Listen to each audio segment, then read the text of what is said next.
Hai, bună ziua! Bună ziua! De unde ești tu? Să știe de unde, că de la Rănovați. Rănovați în Obștina lui Petroți? Da, comună lui Petroți. Rănovați un sat mai mare. A doilea în Serbia. În Serbia, mare sat. Ce limbă se vorbea în satul vostru? Să știe că limba românească, aici tot România și fost. În comuna lui Petroți sunt 40% români. Aia ne fac ăștia noi care nu știu nici cât istoria, aia ce sunt laiții de istorie, că noi îi sunt vlasi, dar în limba noastră, nu există vorba vlah. Da, da, în limba sârbiace se zice vlasi, în limba română noi nici când n-am spus nu nici vlasi, așa ceva. Noi am zis tot niște români și români avem să șopim. Dar ăștia și în casa lor nu se vorbește românește și a făcut, cum se zice românește, Consiliul Național ăsta, Ticea și Grăgoi, eu de să ne aducă cum au dus a lor copii, de să nu știm noi românește, cum a lor copii nu știu să vorbească românește, nici o vorbă, că e rușine să vorbească limba asta viață, limba așa, ai noștri părinți să vorbim asta. Aia vreau ei cu noi să facă și ei merg la ala lucruri de să ne zătrească. A noastră limba e mai bătrână decât toate limbile, că noi sunt, nu ducem noi nume de la români, noi ducem de la Roma, la români. Aici a fost Imperia Romană, n-a fost altă imperie până n-a fost aici. Așa știu că se facă ei cu noi acum ăștia care au ajuns. Așa lucră cu noi și Državna bezbednost, securitatea statului. Toți lucră cu noi. N-aș vrea să piardă românii din Serbia. Dar se asimilează. Ne perdeam de tot. Aia a făcut cum e satul Lescova și Scoțul. De puțin să mai vorbește. Păi ca să ne scoți ei când a fost popii sanoniști, ei toți mai de satul s-a izăsit că Iugosloveni. Aia n-ai vrea mie ăștia politiciari ăștia i-a mânat să vrea să fie Iugosloveni. Cum ei satul României să fie Iugosloveni. Aia știi, a făcut cu noi. Nu știu unde mergem într-o parte și nu e bună. Da, pot să zic că aia noi avem de povesti în Skupština lui Srbije, Ticea, istoria, a el e profesor biologie, pa poate că aflat el cu DNK analiza, că noi nu ni sem români, mai ni sem vlasi. Că el știe că aia ca o biolog, el poate să știe să lucre ala o DNK. Păi e mai rău când oamenii care nu-s din profesia aia poveste și aia și nu știu. El poveste și aia el să nu se lasă nici cum de povestit și merge tot la lui parce. A oamenii îl ascultă, zic că el știe și el. De-aia este facultetul de istorie care se studiește cu Ania, nu Ticea a studiat biologia, dar acum e poveste în Skupština istoria. Și a fost Vlașchi Naționalni Savet, cum a trecut el în mâinile lui alții, deci nu... A trecut că ăsta, în sacile sârbiești a fost mai mulți ăia care a zis că Vlasia nu știe o vorbă românească. Nu știe o vorbă românească, spune că e vlaș, poveste de aia. Da, a trecută, n-ar fi trecut. Noi am văzut că în pline saturi ar veni sârbi în satul românesc să spună că se români. Samo să ia Naționalni Savet al românilor.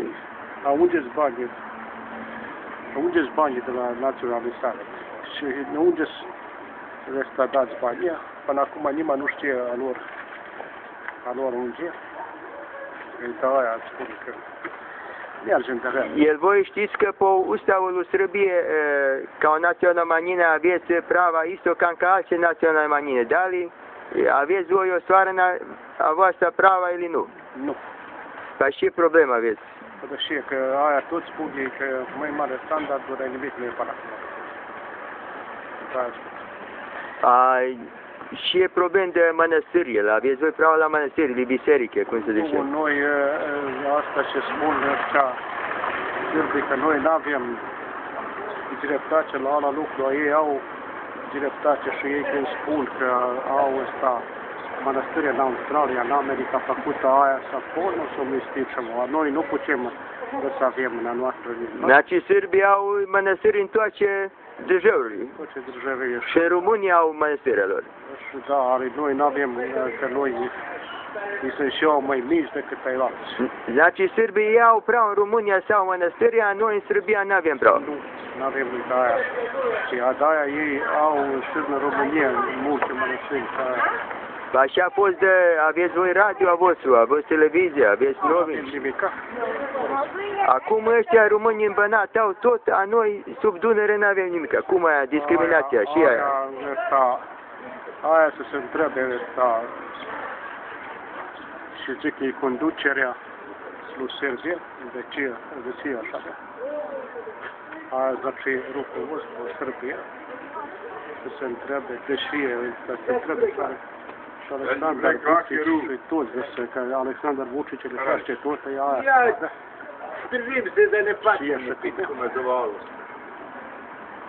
Păi este un, avem ca un poslanic din Mănăstărița. Ala e făcut, ala e poslanik al u državna bezbednost. El je poslanik sta pus cum e muzica așa el joacă. Muzica lui. Păi el înaintea lui Năprănea să băgat așa în spiscu, nu el ales de la oameni. El nu e de la oameni ales. Da, s-a băgat el. Dar și el ne predstavlja vlate, nu e...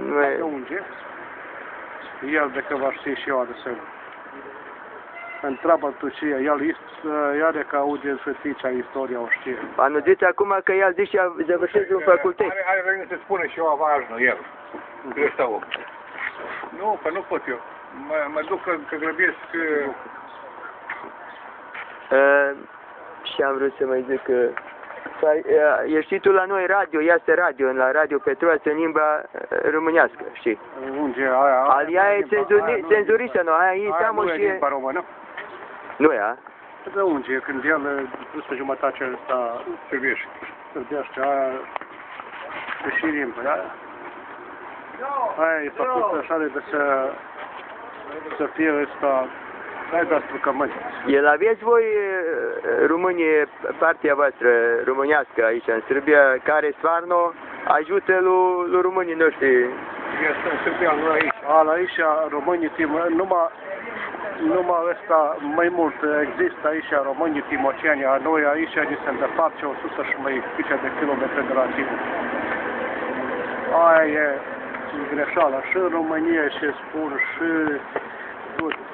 Arlu Sârbiei e bun aia că e bun că teritoria mică. E mică teritoria și atunci a vorbit cu la lucru.